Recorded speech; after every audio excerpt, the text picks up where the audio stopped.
આજે ઝોન 1માં જેટલા પણ ટ્રાફિકના પોઈન્ટ છે, હેવી પોઈન્ટ છે અને જ્યાં જ્યાં ટ્રાફિક સિગ્નલ લગાડવાના છે કે લગાડી દીધા છે એ પોઈન્ટની વિઝિટ કરવામાં આવી. એમાં સૌથી હેવી જે ગણી શકાય કે પર્વત પાટિયા જે 5 રસ્તા છે ત્યાં મેક્સિમમ ટ્રાફિક હોય છે.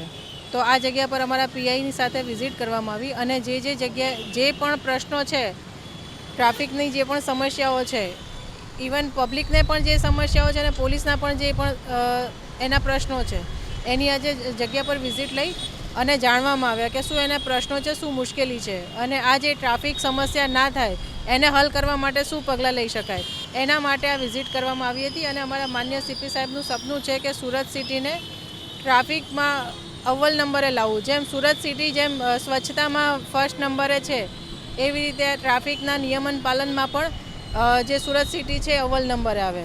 તો એના માટે થઈને સીપી સાહેબથી લઈ સેક્ટર સાહેબથી લઈ તમામ અધિકારીઓ ફિલ્ડમાં રહે છે અને આ એન્જિનિયરિંગ જે છે, રોડ એન્જિનિયરિંગથી લઈ અને ટ્રાફિક જંકશન અને ટ્રાફિકના જે સિગ્નલ નાખવાના છે એનું કામગીરી જે ચાલુ છે ટ્રાફિક પોલીસની, એમાં અમે લોકો સાથે રહીને મદદ કરીએ છીએ. વાહન ચાલકોને મારા તરફથી એ સંદેશો છે કે અત્યારે અમે જે મુહિમ ઉપાડી છે તો એને તમે સહકાર આપો. જ્યારે પણ સિગ્નલ રેડ સિગ્નલ હોય ત્યારે તમે તમારી જગ્યા પર સ્ટોપ રહો. અને રાહદારીઓ માટે પણ ખાસ સંદેશો છે કે તમારા માટે જે પટ્ટા લગાડવામાં આવે છે કે તમારા માટે જે લેન નક્કી કરો છે એની ઉપર તમે રોડ ક્રોસ કરો ને જ્યારે ટ્રાફિક બંધ હોય, જ્યારે સિગ્નલ બંધ હોય ત્યારે તમે રોડ ક્રોસ કરો. જ્યારે સિગ્નલ ચાલુ હોય અને વ્હીકલનો ફ્લો જતો હોય તો એ સમયે થોડો સમય માટે ઊભા રહો.